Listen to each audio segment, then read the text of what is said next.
Paz do Senhor, meus irmãos, tudo bem com vocês? Espero que sim, graças a Deus.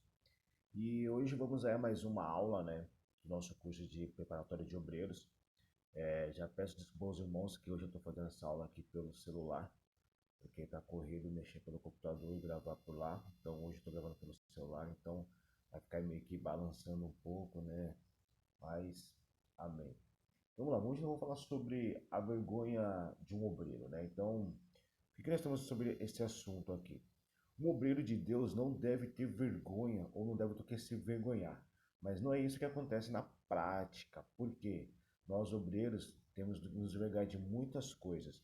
Vamos falar sobre alguns pontos sobre o que um obreiro, né, de verdade ele deve se envergonhar. Alguns pontos que devem ser o que o obreiro tem que observar para ele não cometer esses erros gravíssimos, né?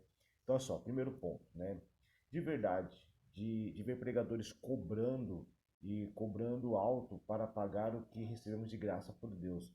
Quando tem muitas pessoas que elas idolatram, pessoas que cobram rios de dinheiro para dizer assim, você tem que fazer isso para que Deus possa fazer algo na sua vida, tipo, para você alcançar a misericórdia de Deus, você tem que pagar.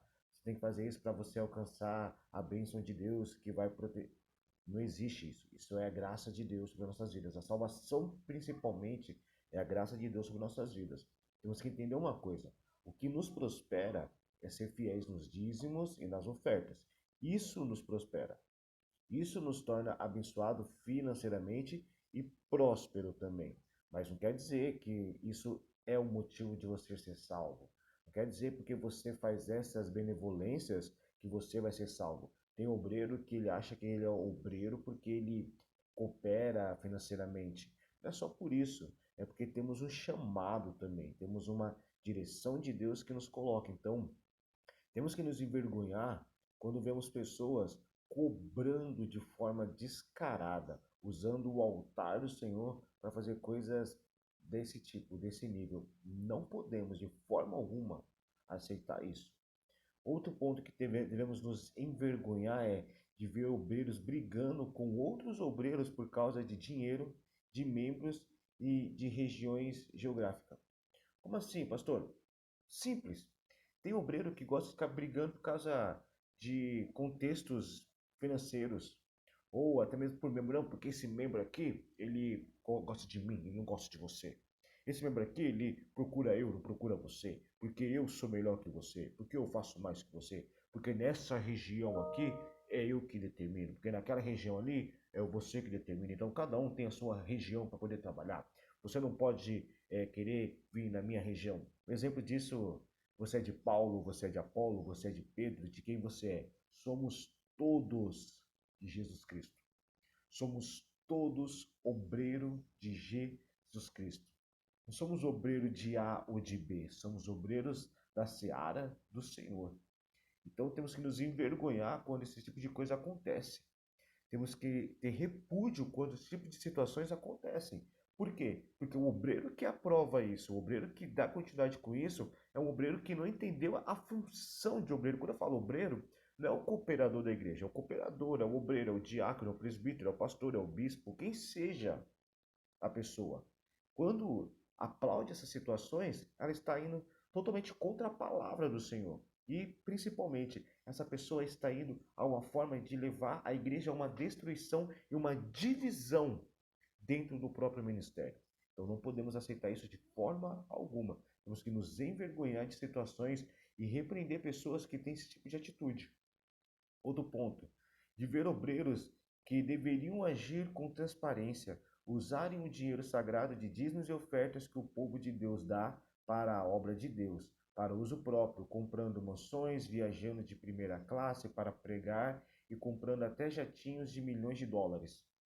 É o que nós vemos hoje. Hoje você vê pastores pegando dinheiro da igreja e comprando carros de luxo, fazendo viagens mirabolantes. Vamos para Israel, que nós temos agora uma empresa que vai. O cara vai de primeira classe, ele fala, eu vou fazer uma viagem missionária para tal lugar. Ele vai de primeira classe, ele vai com todos os benefícios, ele vai com tudo. Ele não é a pessoa que que vai ali humildemente para levar uma equipe missionária. Não. Existe o trabalho missionário, do esforço missionário, daquele que tem que fazer. Lógico, eu não sou contra. A pessoa fala assim, ela tem condição e deram para ela a primeira classe para ela ir viajar. Amém. Glória a Deus. Agora o problema é a pessoa ficar pedindo e falar, irmãos, eu vou, mas eu tenho que ir com alto padrão. Ele não está indo para uma viagem turística.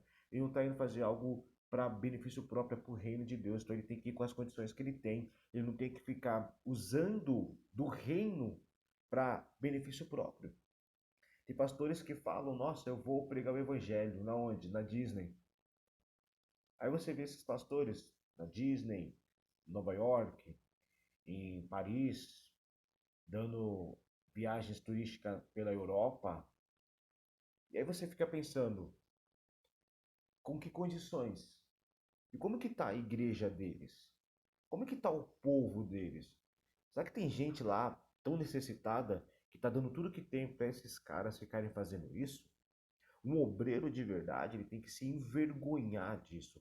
Um obreiro de verdade tem que ter repúdio disso. Um obreiro de verdade tem que se afastar desse tipo de pensamento. Entenda uma coisa, você não é proibido de prosperar, você não é proibido de crescer, você não é proibido de ganhar, mas se você fizer tudo isso porque você fez com mérito próprio seu, é uma coisa. Você usurpar de outras pessoas que não têm, é você tirar o pão daquele que não tem. É você tirar aquilo que as pessoas já não têm. É você fazer igual faziam os republicanos na época de Jesus. Eles cobravam os impostos e além dos impostos para arrancar aquilo que o povo tinha. É o que eles fazem hoje, papéis de republicanos, repudiados que vão ser pelo Senhor. Porque ao invés deles fazer pelo povo, ao invés deles ajudarem o povo, eles estão tirando do povo. E um obreiro de verdade não aceita isso. Um obreiro que entende a palavra, ele não aceita isso de forma e hipótese alguma. Se você quer ser um obreiro, você tem que aprender a ter um juízo de valor no seguinte contexto: se é para eu ganhar, que todos ganhem. Se é para eu ter, que todos tenham. A bênção não é só sua, a bênção é de todos. A sua bênção tem que abençoar outras pessoas. Deus não é hipócrita em abençoar somente a sua vida. Se Deus abençoa a sua vida, é porque Ele quer que você abençoe outras vidas também. É o amor ao próximo. É você recebendo e você entregando. Da mesma porção que você recebe, é a mesma porção que você tem que entregar para o seu próximo. Então o obreiro tem que atentar-se a tudo isso. Amém, meus irmãos? Vamos lá. Olha só. O que nós temos que observar aqui também como obreiros de Deus, né? Vamos pensar aqui, vamos refletir um pouco. Deixa eu arrumar aqui. Aqui, aí. Então, só. Divergentes se rebelando nas igrejas sérias e abrindo milhares de igrejas com nomes estranhos e que causam vergonha aos que seriamente servem a Deus. O obreiro de verdade ele tem que ter vergonha desse tipo de coisa. Por quê? Porque as pessoas gostam de se rebelar na igreja e vão montar a nossa própria igreja porque eu não concordo com isso.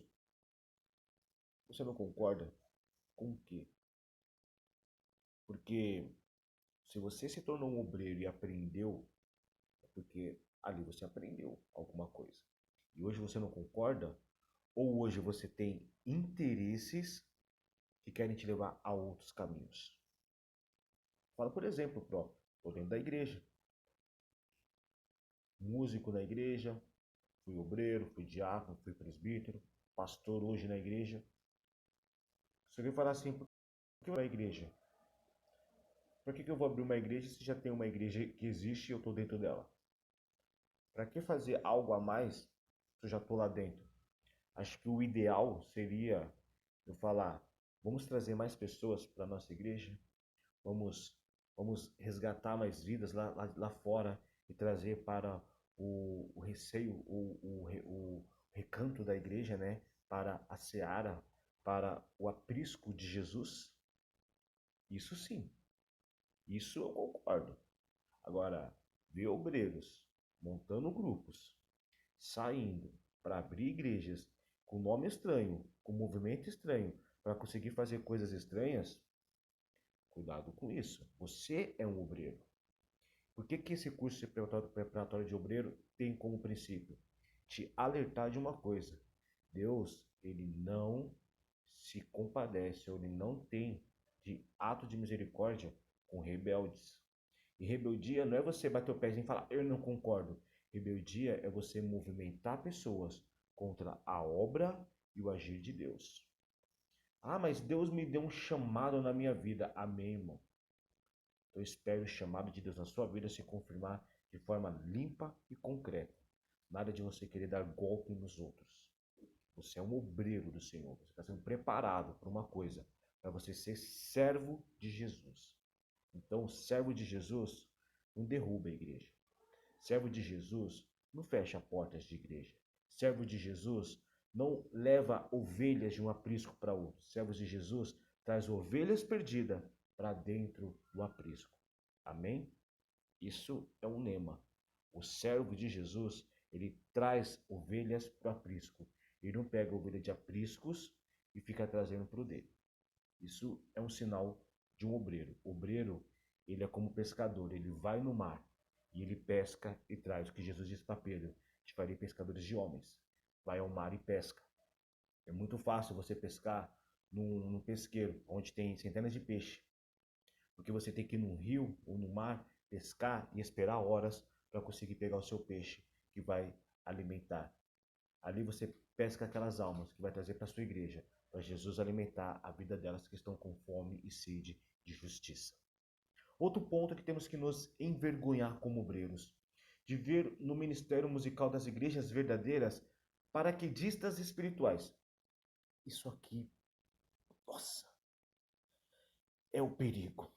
Por quê? Gente que nunca pertenceu à igreja, que não faz mais sucesso em suas carreiras e por saber que no Brasil, e pelo menos uns 50 milhões de evangélicos, se infiltraram nas igrejas vendendo CDs, DVDs e outras coisas mais. Queridos, sabe o que acontece no Brasil hoje? Isso aqui, pensando em músicos grandes, como muitos deles já fizeram, né, há tempos atrás, exemplos bem claros, né, porque isso aqui não é midiático, mas é um contexto. O Thales Roberto, que cantava no mundo secular, não deu muito certo e correu para a igreja. Também não deu muito certo, tentou voltar para o mundo e hoje está tentando voltar, né, para a igreja. Temos aí alguns cantores que vêm nesse transitório, mas o pior disso tudo, dos paraquedistas espirituais, são os que estão dentro da igreja. Aqueles que olham para a igreja e falam, poxa vida, eu vou cantar na igreja, que legal, eu tenho uma voz bacana, e as pessoas vão me ver. Ou eu vou tocar na igreja, porque na igreja eu vou conseguir tocar e vão me dar lugar, vão me dar espaço. Paraquedistas espirituais. Você quer ver onde está um problema da igreja? É na área musical. Você quer ver onde está um, um problema, vamos dizer assim, um câncer na igreja? Na área musical. As igrejas elas acabam tendo um grande problema na área musical. Por quê? Porque converter um músico é difícil. O músico realmente deixar a palavra entrar no coração dele, ele se converter é difícil.